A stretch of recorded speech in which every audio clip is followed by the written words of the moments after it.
Therapy dogs are becoming an increasingly popular feature in mental well-being programs.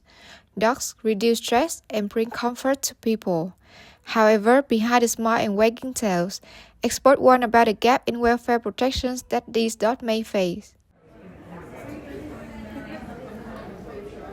ALJ331, a final year student at Monash University, has seen how therapy dogs has become favorite presence on campus. Yeah, so at Monash, we usually have the self-care week around the middle of the semester. So there are a lot of activities to support mental health. But honestly, the therapy dogs are everyone's favorites. So the tickets are always sold out. However, there are also moments that remind us dogs can also feel stressed too. Once I saw a dog kind of like avoiding pets, and she kind of hid behind her handler and laid down at the feet. I recognized that as a sign of discomfort because I also have a dog at home and she does the same thing when she's tired and not in the mood.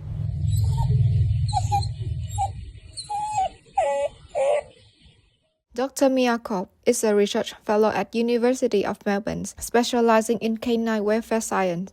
She says dogs have their own language to show their early signs of stress. The early ones of those might be just simply looking away, showing the whites of their eyes, so we call that whale eye. They may lick their lips a bit, they may yawn. They're all early indicators that the dogs would like some space and perhaps to get out of the social interaction that they're in at the moment. Moreover, Mia also points out that in Australia, there is no national regulation for therapy dogs.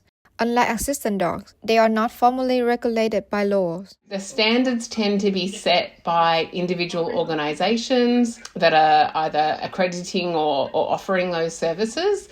And that means, of course, that the quality and welfare protections are vulnerable to being inconsistent across different settings. With the growing popularity of therapy dogs, the delays in updating legal frameworks can create some hidden risk.